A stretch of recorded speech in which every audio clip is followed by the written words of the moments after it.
عندما ننشئ حساب أدسنس نكتب المعلومات لإنشاء الحساب كالاسم والعنوان والرمز البريدي إلى آخره. يتم قبول الحساب ويتفعل. يتم ربط الحساب بالقناة ويتفعل الربح عليها. هنا الأدسنس بعد مرور مدة معينة على تحقيق الربح من القناة يريد أن يتأكد أنك أنت إنسان حقيقي وهذه المعلومات التي أدخلتها صحيحة وليست وهمية، فيطلب منك إثبات هوية. عندما يطلب منك إثبات الهوية هنا أنت يجب أن ترسل مستند يثبت صحة المعلومات التي أدخلتها عند إنشاء حساب الأدسنس. وأغلبية الناس عندما تسمع بإثبات الهوية تعتقد أنها مشكلة كبيرة وحلها صعب، وتعتبر أكبر مشكلة ستواجهها في أدسنس وبالأخص القنوات في سوريا. وفي الحقيقة أن إثبات الهوية مشكلة بسيطة وحلها أبسط ما دمت تعمل على الخطوات التي سنتكلم عنها. وإن شاء الله كل شيء تريد معرفته حول إثبات الهوية ستجده في هذا الفيديو. لكن في البداية نحتاج للتكلم عن بعض الأمور المهمة بخصوص إثبات الهوية والتي يجب عليك معرفتها. لنبدأ أولاً، متى يطلب منا إثبات هوية؟ يجب أن تعرف أن إثبات الهوية ليس له وقت محدد. الحساب الذي سنقوم الآن بإثبات هويته لم يحقق $10 وطلب منا إثبات الهوية. لربما أنت تكون في مرحلة طلب البين كود ويطلب منك إثبات هوية، ولربما تكون تستلم أرباحك ويطلب منك إثبات هوية. إثبات الهوية ليس له وقت محدد. في بعض الأحيان وبعض الحسابات، ليس في كل الحسابات، نتكلم أنه في بعض الأحيان أثناء التعديلات على معلومات حساب الأدسنس يطلب منك إثبات هوية. مثلا عند التعديل على الاسم أو التعديل على العنوان يطلب منك إثبات هوية. وبعض الأحيان يتم التعديل على المعلومات ولا يطلب منك إثبات هوية. وسنتكلم إن شاء الله في فيديوهات قادمة متى يترتب عليك تغيير بعض المعلومات في أدسنس. كيف أعرف أنه طلب مني إثبات هوية؟ يمكنك أن تعرف بأكثر من طريقة. أولاً، ربما يصلك إشعار على حساب جيميل الأدسنس يقول لك يجب إثبات هويتك لاستلام الدفعات من أدسنس، ويعطيك بعض المعلومات المهمة حول إثبات الهوية. بمجرد أن وصلك إشعار إلى حساب الجيميل يكون مطلوب منك إثبات هوية.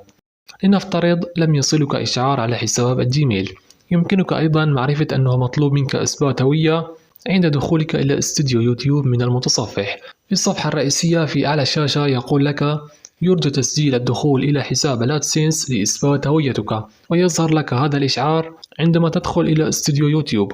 هنا يكون مطلوب منك إثبات الهوية. والطريقة الثالثة لتعرف أنه مطلوب منك إثبات هوية من خلال حساب الأدسنس. عندما نفتح الحساب يقول لنا الدفعات من يوتيوب معلقة بسبب مشاكل في حسابك يجب إصلاحها. بهذه الطرق يمكنك معرفة أنه مطلوب منك إثبات الهوية. الوقت المحدد الذي يجب عليك إثبات هويتك.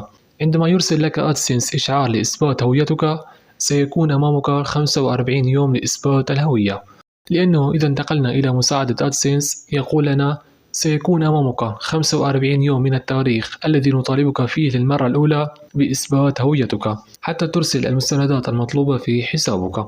وبعد مرور 45 يوم إذا لم تقدم المستندات أو لم نتمكن من إثبات هويتك من خلال المستندات التي قدمتها سنتوقف عن عرض الإعلانات. يعني بعد أن تنتهي المدة المحددة ولم تثبت الهوية أو لم يقبل أدسنس المستندات التي أرسلتها سيتم إيقاف عرض الإعلانات على قناتك حتى تثبت الهوية.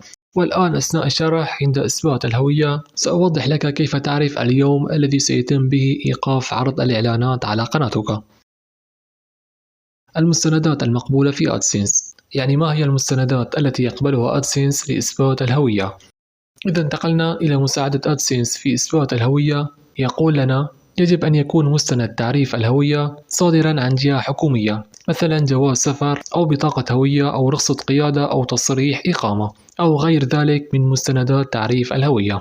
وبالنسبة للقنوات في سوريا من يقول لك أن إقامات السوريين في خارج سوريا لا تقبل في أدسنس فهذا الكلام غير صحيح، لأنه من ضمن المستندات المقبولة في أدسنس تصريح الإقامة. وتصريح الإقامة هو مستند أو بطاقة شخصية تمنحها الدولة للمقيمين الأجانب على أراضيها، فصورة هذه الإقامة تقبل في أدسنس. مشاكل قد تسبب لك رفض المستند. يوجد بعض الأشياء التي يجب عليك الانتباه لها عند تصوير المستند. لننتقل إلى مساعدة أدسنس. يقول لنا فيما يلي بعض النصائح لإرسال مستنداتك بنجاح. أولا، استخدام الاسم الكامل نفسه في جميع المستندات. يعني يجب أن يكون الاسم في حساب الأدسنس مطابق للاسم الموجود في المستند الذي سترسله. أرسل مستندات سارية المفعول وغير منتهية الصلاحية. إذا كانت البطاقة الشخصية أو الإقامة أو أي مستند تريد إرساله كان منتهي الصلاحية لا يقبل في أدسنس. يجب أن يكون ساري المفعول. التقاط صورة المستند كامل، ويجب أن تكون الصورة واضحة ومقروءة. حاول أن تصور المستند عن قرب ولا يكون بعيد والمعلومات غير مفهومة، ويكون مصور بشكل كامل حتى لا يظهر وكأنه يوجد بعض المعلومات تريد إخفاؤها وتريد أن تتحايل على أدسنس. يجب أن تكون الصورة خالية من الانعكاسات واللمعان، لن يتم قبول المستندات التي تكون غير مكتملة أو المحجوبة أو الصور الغير واضحة أو المعتمة. حاول أن لا يتواجد تعتيم في المستند أو لا يكون ضوء كشاف الهاتف منعكس على المستند، وبالتالي تكون المعلومات غير واضحة. لذلك حاول أن تنتبه على هذه الأشياء. بقي الآن توضيح أخير ومهم: حساب جيميل المرتبط بأدسنس. عندما ننشئ حساب جيميل يطلب منا معلومات مثلا الاسم وتاريخ الميلاد إلى آخره. يجب أن تكون هذه المعلومات مطابقة لمعلومات حساب الأدسنس ولمعلومات المستند. ومن يشاهدنا من سوريا يجب أن تكون معلومات حساب الجيميل باسم ومعلومات صاحب حساب الأدسنس لتقوم بإثبات الهوية بشكل صحيح ودون أي مشاكل. لننتقل الآن إلى أدسنس لإثبات الهوية. عندما نفتح الحساب يقول لنا الدفعات من يوتيوب معلقة بسبب مشاكل في حسابك يجب إصلاحها. لإثبات الهوية إما أن نضغط على اتخاذ إجراء أو ننتقل إلى الدفعات وننتقل إلى إثبات الهوية وصحة العنوان. أثناء الشرح تكلمنا أنه يمكنك معرفة اليوم الذي سيتم به إيقاف عرض الإعلانات على قناتك. إذا نثبت الهوية بعد مرور 45 يوم. من هنا يمكنك معرفته.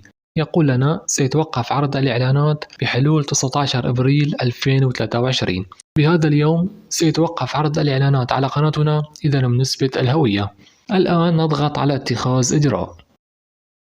هنا يجب أن نضغط على إضافة بعض المعلومات عنك للمتابعة.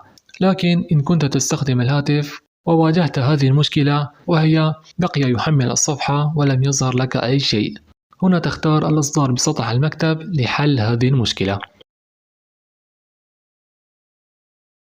نضغط على إثبات الملكية الآن. هنا يشرح لنا المستندات التي تقبل في أدسنس وتكلمنا عنها قبل قليل. نضغط على بدء عملية إثبات الهوية. الاسم القانوني.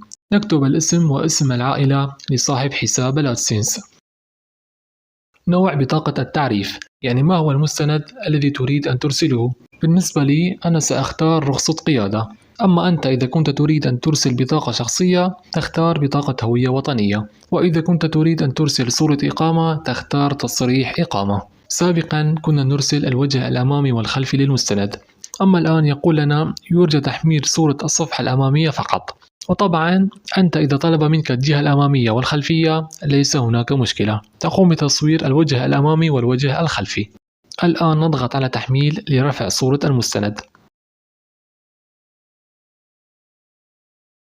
تم تحميل الصورة. نضغط على التالي.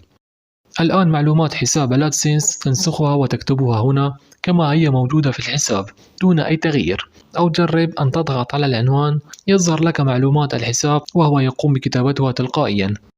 نضغط على إرسال.